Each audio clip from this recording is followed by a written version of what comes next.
सभी सारे लोगों को मैं बता दूं कि अगस्त में जो है ना वो आ रहा है वैकेंसी, और इसलिए आप को घबराने की जरूरत नहीं है। अगस्त के प्रथम सप्ताह में विद्यालय सहायक और विद्यालय परिचारी का वैकेंसी एकदम बिल्कुल आ जा रहा है।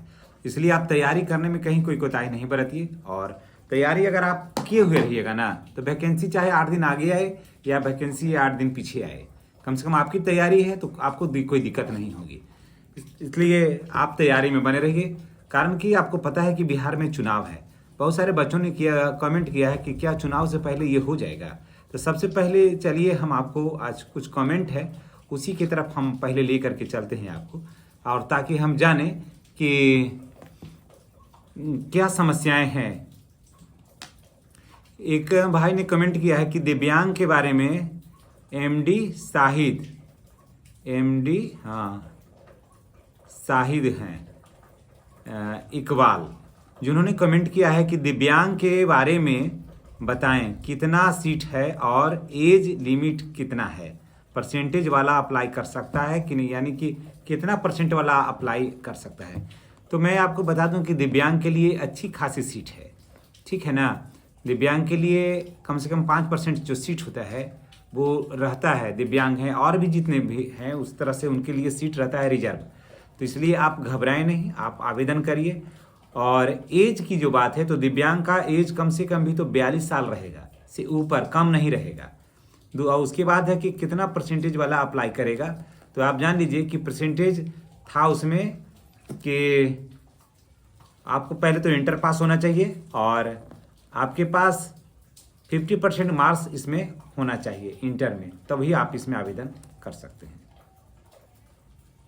क्या फायदा है, एक ने कहा है पीके स्टडी पॉइंट है वो किए हैं कि इससे क्या फ़ायदा है, यानी कि कम वेतन है 1650 रुपये 16,500 रुपया वेतन है, तो क्या फ़ायदा है। देखिए फ़ायदा सरकारी, ये सबसे पहले तो ये सरकारी जॉब है, ठीक है।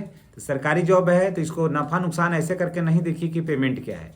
सरकारी जॉब में ये देखिए कि पहले सरकारी जॉब को करना है, 500 रुपया प्रति वर्ष इंक्रीजमेंट है। उसके बाद बहुत सारा इसमें ऊपरी इनकम भी है।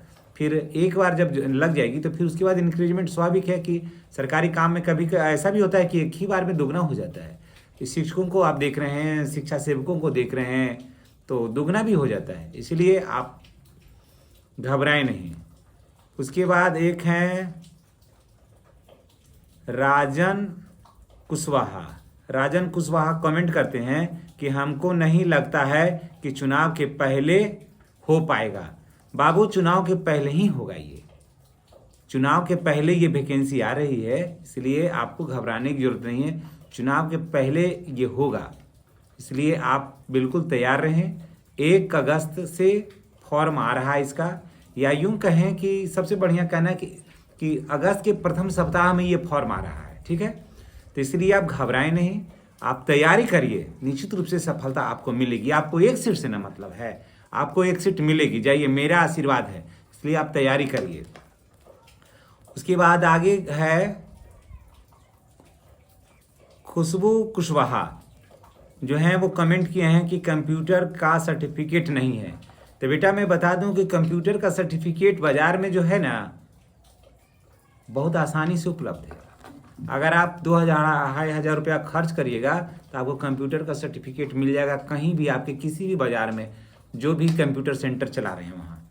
उसके लिए कोई बोर्ड से सर्टिफिकेट जारी नहीं होता है, वही लोग जो सर्टिफिकेट देते हैं ना उन्हीं का सर्टिफिकेट से मान्यता हो जाता है। इसलिए आपको ज़्यादा सर्टिफिकेट को लेकर के टेंशन नहीं लेना है, ठीक ना। सर्टिफिकेट को लेकर के टेंशन लोगे ना बेटा तो सब चौपट हो जाएगा, फिर तैयारी कैसे होगा, तैयारी नहीं हो पाएगी। इसलिए तैयारी पर फोकस करिए ना। सर्टिफिकेट के लिए तो मैं कह दिया ना कि 2 से 3 हज़ार रुपये आप खर्च करिए, सर्टिफिकेट आपके पास 1 दिन के अंदर उपलब्ध हो जाएगा। जहाँ कंप्यूटर लोग सिखला रहे हैं उनसे संपर्क कर लीजिए आप, ठीक है। उसके बाद फिर एमडी इकबाल ही कहते हैं कि दिव्यांग आइज़ का है। हाँ तो मैं बता दूं बाबू कि दिव्यांग है, आइज़ का है तो है, दिव्यांग है तो है। चाहे आप कान से कम सुनते हो, आँख से कम दिखलाई पड़ता हो, भटक के चलते हो, मैं तो क्या दिक्कत है। विकलांग दिव्यांग है तो है, बशर्ते उसका एक सर्टिफिकेट होना चाहिए, दिव्यांग का, तो बिल्कुल हो जाएगा। फेक और कहते हैं रंजन कुशवाहा ही कमेंट करते हैं कि आचार संहिता कब से लगेगा सर।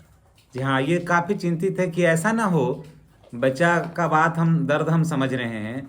ये सोच रहा है कि ऐसा ना हो कि सारा तैयारी किए हुए हैं और आचार संहिता अगर जो लग गया तो क्या होगा।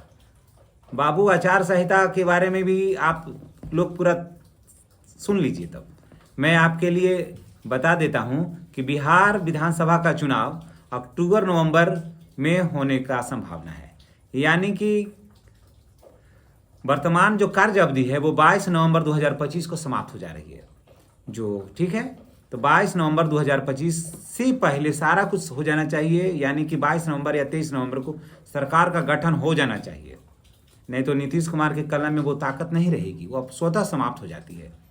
फिर आगे हम बता देते हैं कि चुनाव आयोग के अनुसार आचार संहिता जब चुनाव कार्यक्रम की आधिकारिक घोषणा होती है तभी प्रभावी हो जाता है, और मतगणना का परिणाम घोषित होते ही या मतगणना का परिणाम घोषित होते ही ये लागू होती है। जब तक मतगणना का कार्य नहीं समाप्त हो जाता है तब तक यह लागू रहती है, यानी कि चुनाव का आधिकारिक घोषणा होने से मतगणना तक चुनाव आचार संहिता लागू रहता है। उसके बाद थोड़ा और भी देख लेते हैं तो आपका कन्फ्यूजन थोड़ा दूर भी हो जाएगा कि मतदाता सूची जो चल रहा है अभी आप लोग के गांव घर में 1 अगस्त तक प्रकाशित करना है।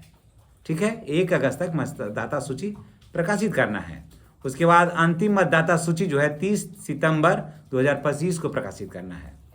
ठीक है, ये अंतिम हो जाएगा। जैसे कोई भी प्रॉब्लम होगा 1 अगस्त वाला में तो उसमें संशोधन वगैरह करके 30 सितंबर तक हर हाल में प्रकाशित कर देना है। उसमें आप लोगों का भी नाम होगा, घर में गया होगा, मम्मी का, पापा का, चाचा का, चाची का, सबका गया होगा।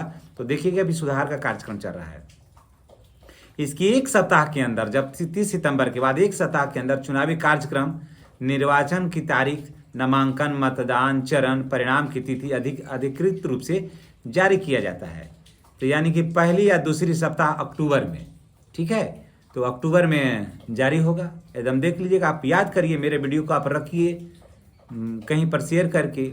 ठीक है, तो इसलिए अक्टूबर के पहले सप्ताह में लागू होने का संभावना बहुत ज़्यादा है, प्रबल संभावना है। तो अंतिम मतदाता सूची 30 सितंबर को, चुनावी कार्यक्रम की घोषणा जो है अक्टूबर के पहले सप्ताह में, तो चुनावी आचार संहिता जो है अक्टूबर के पहली सप्ताह में ही लागू होगा। ठीक है, और अक्टूबर और नवंबर में यानी 2 से 3 चरण में त्यौहार, दीपावली, छठ का छुट्टी है, इसी दरमियान में जो है वो चुनाव होगा। तो आप तो देख लिया कि अक्टूबर तक जो पहले सप्ताह में ही चुनाव आचार संहिता लागू होगा और वहाँ तक की वैकेंसी जाएगी ही नहीं। इस चीज़ को आप एकदम कन्फर्म ले लीजिए कि वहाँ तक वैकेंसी जा ही नहीं रही है। इसके पहले आवेदन होगा, अगस्त में आवेदन होगा, सितंबर में तुरंत फिर एग्ज़ाम हो जाएगा और रिजल्ट प्रकाशित हो जाएगा और आपकी नियुक्ति हो जाएगी। इसलिए आपको घबराने की ज़रूरत नहीं, आप तैयारी करिए। तो और भी अगर कोई कमेंट होगा और भी ऐसा कोई समस्या होगा तो हमारे कमेंट बॉक्स में आप लिखिएगा, हम आपके हर कमेंट का जवाब अवश्य देंगे। इन्हीं बातों के साथ मैं आपसे विदा लेता हूं। जितने भी विद्यालय सहायक और विद्यालय परिचारिका आवेदन कर रहे हैं उनसे मैं बता दूं कि अनुकंपा के आधार पर जो आप आवेदन कर रहे हैं वो उसका लास्ट डेट आ गया है। इसलिए अगर आपने नहीं किया है या जानकारी आपको नहीं है, इसमें बहुत सारे लोगों ने कर दिया है। हम ऑफिस भी गए थे तो वो कहे हुए थे, वो लोग कह रहे थे कि इसमें ज़्यादातर का डॉक्यूमेंट जो है ना वो जमा है, तो आप जाके जमा कर दीजिए और देख लेना है कि उसमें कहीं डॉक्यूमेंट्स आपको छूट तो नहीं गया है। इन्हीं बातों के साथ हम आपसे विदा लेते हैं। नेक्स्ट वीडियो में हम आपसे फिर मिलेंगे। अगर आप चैनल पर नए हैं तो जितने भी हमारे विद्यार्थी हैं, जितने भी लोग हैं, अभिभावक अगर देख रहे हैं तो उनसे मेरी गुजारिश है, उनको मेरा प्रणाम है कि चैनल को सब्सक्राइब करिए, बेल आइकन का दबाइए ताकि वीडियो का जो नोटिफिकेशन जो है ना वो आप जैसे लोगों को ही मिलता रहे। और नेक्स्ट वीडियो में हमारी आपकी पुनः मुलाकात होगी। धन्यवाद।